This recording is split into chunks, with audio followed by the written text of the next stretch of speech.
suis une fille espagnole. Je suis étudiante ici à Paris en médecine, à Paris 13. Je suis Erasmus. J'étudie les droits. Et après, la France va me reconnaître la licence en droit français. À Paris, j'ai fait l'Erasmus et j'ai étudié informatique dans l'université Paris 13. Je suis plus étudiant depuis un moment, je suis journaliste maintenant dans un magazine à presse professionnelle, mais j'ai étudié à l'université Paris 13, à l'université de Cergy-Pontoise, et j'ai été en Erasmus à Copenhague, au Danemark. Le fait de connaître beaucoup de gens à chaque fois qu'on sort, des gens très différents, des gens qui ont des histoires très intéressantes pour moi parce que bon, c'est toujours quelque chose de très joli. J'avais beaucoup de souvenirs, beaucoup, mais je pense que les meilleurs souvenirs sont les amis que j'avais rencontrés ici parce que sont les meilleurs et j'amusais beaucoup avec eux. Je pense qu'une des meilleures, c'est quand on a organisé un apéro chez moi et mes colocataires.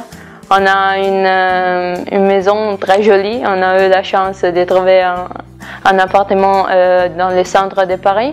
Et en fait, il y a une salle qui est très grande, donc on a invité tous les Erasmus et on a fait, j'ai cuisiné des spécialités italiennes, donc un peu comme être à la maison et après on est sorti.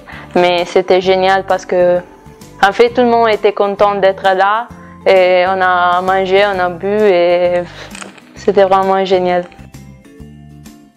Mais non, en fait quelquefois un peu la solitude, et le fait de savoir d'être à Paris, mais en fait je dois étudier ou je ne peux pas sortir et quelquefois ce sont les moments où je sens la nostalgie de la maison.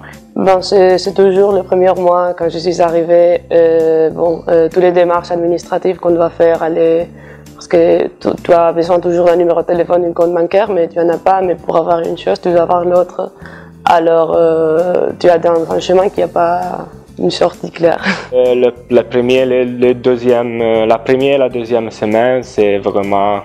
Je la déteste parce que j'ai fait beaucoup de choses pour l'administratif, pour les documents, pour toutes les choses, la maison, l'université. Bon, je déteste.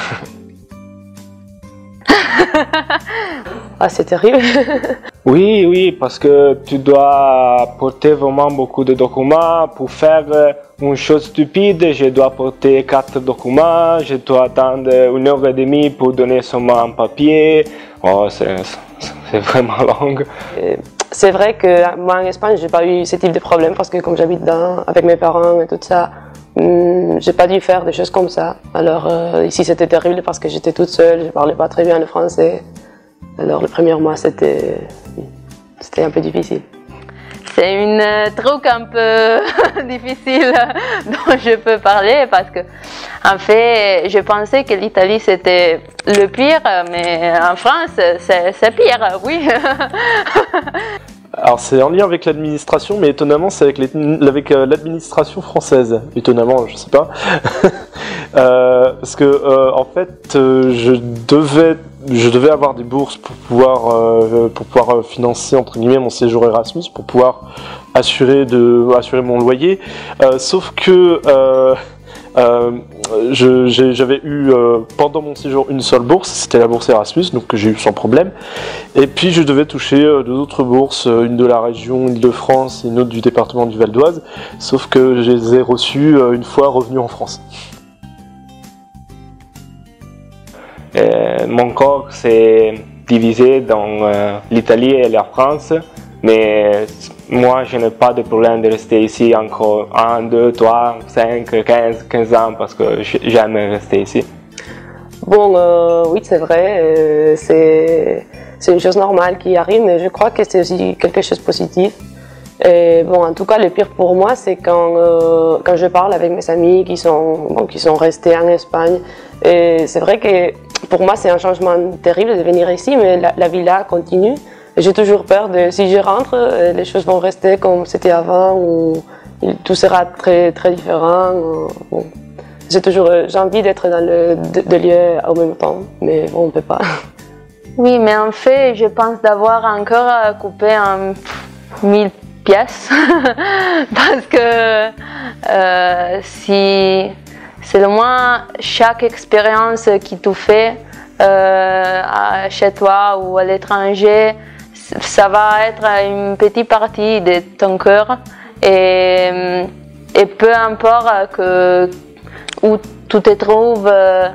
Et en fait, moi, en Italie, je suis allée étudier dans une autre ville et donc déjà, ça a été un gros pas pour moi parce que je connaissais peu de gens et déjà là, j'ai dit ok, mais c'est quelle ma maison? Mais il y a une chanson que j'aime beaucoup qui dit parce que ta maison, c'est chaque place où ton cœur se trouve. Et donc, ta maison, c'est dans ton cœur, c'est pas quelque chose d'extérieur. C'est toujours ce qu'on dit quand on est Erasmus, que c'est ici pour voir.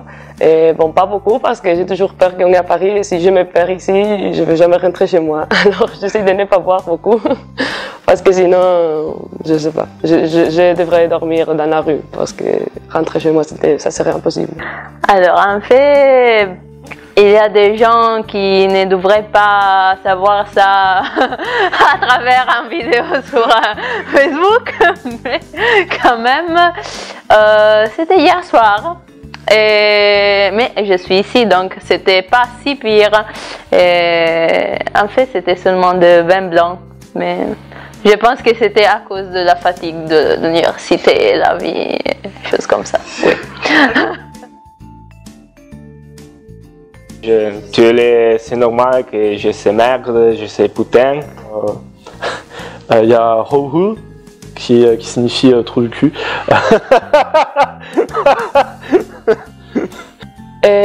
Pas vraiment en français, parce que en fait, les nationalités qu'on connaît le moins, c'est le français, parce qu'on est toujours des Erasmus, on est ensemble.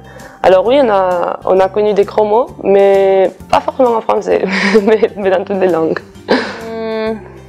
Non, en fait, j'ai fait un cours d'argot, une soirée, et il y avait des mots à propos de la sexualité qui étaient vraiment moches, mais je ne rappelle pas parce que je pense que j'ai voulu oublier des choses comme ça.